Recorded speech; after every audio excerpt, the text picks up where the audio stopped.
Selamat sejahtera semua. Kami, kumpulan 4 dari Seksyen 45, UHID 2302, Pemikiran Sains dan Teknologi ingin berkongsi mengenai penciptaan unta. Berikut merupakan anggota kumpulan kami. Saudara Lai Yong Wei, saya Lakshana Kumari, Saudara Leong Kay Siong, Saudara Pu Wenji dan Saudara Tan Zikai. Semua maklumat dan isi yang kami dapat dalam slide ini adalah berdasar pada video YouTube ini. Ia amat penting untuk mengetahui perkembangan pemikiran sains dan teknologi dari zaman dalam peradaban manusia dulu sehingga kini. Setiap penciptaan Tuhan dan ciri-ciri yang menakjubkan menunjukkan ilmu dan kuasa Tuhan. Ia sering dinyatakan dalam Quran bahawa setiap penciptaannya adalah ayat Allah dan tanda-tanda kuasanya. Pada ayat ke-17 surat Al-Ghasiyah, unta disebut sebagai binatang yang perlu dipikirkan penciptaannya oleh semua.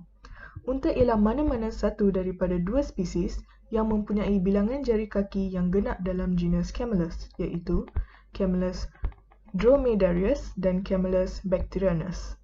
Kedua-dua jenis berasal dari gurun dan kawasan kering Asia dan Afrika Utara. Jangka hayat purata unta adalah dari 30 hingga 50 tahun.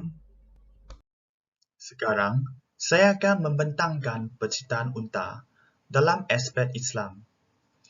Unta merupakan salah satu ciptaan daripada Tuhan.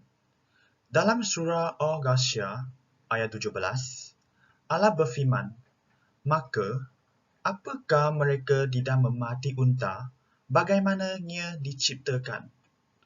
Manusia perlu memperhatikan penciptaan unta daripada Tuhan dan mendapati bahawa setiap bahagian yang kecil mempunyai keajaiban penciptaan sendiri. Berdasarkan kepada kajian daripada ulama, unta mempunyai sifat-sifat terpuji yang harus diikuti oleh manusia. Pertamanya, unta mempunyai sifat sabar yang tinggi. Hal ini demikian kerana ia mampu menghadapi padang pasir yang panas dan salji yang sejuk tanpa sebarang bantahan. Oleh itu, manusia sepatutnya belajar sikap tersebut, terutamanya dalam memperjuangkan Islam. Selain itu, unta juga memberi khidmat kepada manusia kerana sifatnya yang patuh dan taat kepada tuannya. Manusia dapat memelihara unta dengan mudah.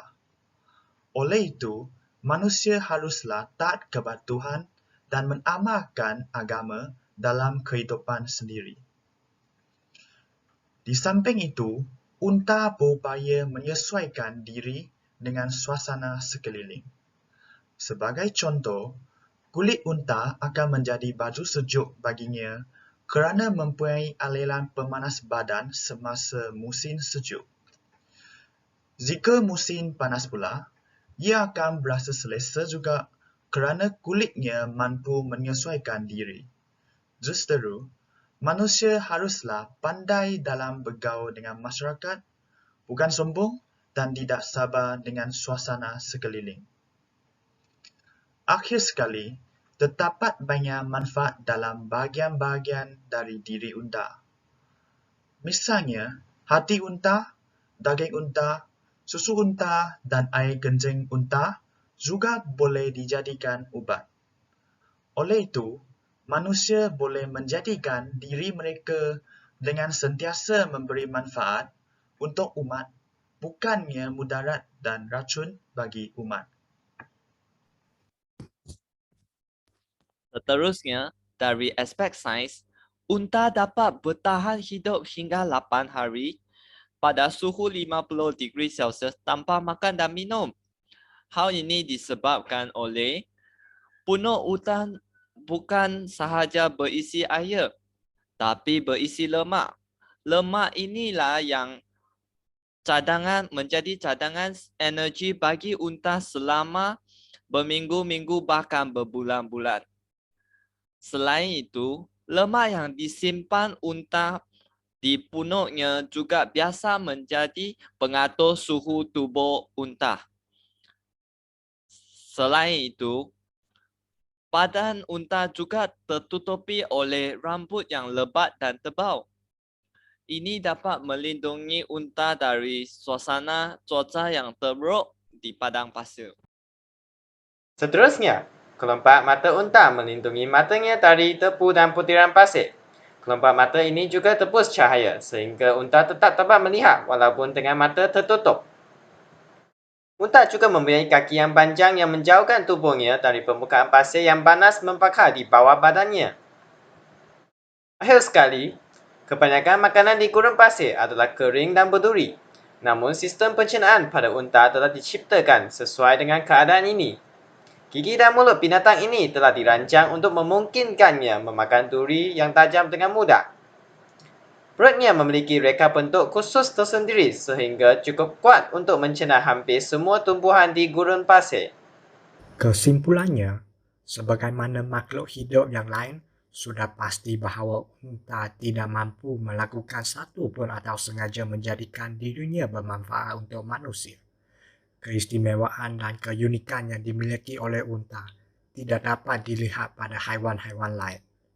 Allah yang mencipta unta memang mempunyai sebabnya, yaitu unta telah memberi banyak manfaat kepada manusia sejak zaman dahulu. Unta-unta memainkan peranan yang penting seperti menjadi sumber makanan serta pengangkutan di suasana yang teruk dan iklim yang panas.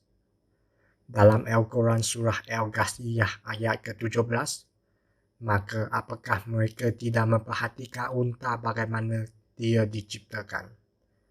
Dengan ayat ini, manusia diperintahkan oleh Allah untuk memperhatikan dan memikirkan segala keajaiban ciptaan yang terdapat di alam semesta ini, termasuklah penciptaan unta sebagai tanda-tanda kebesaran pencipta. Itu sahaja daripada kami.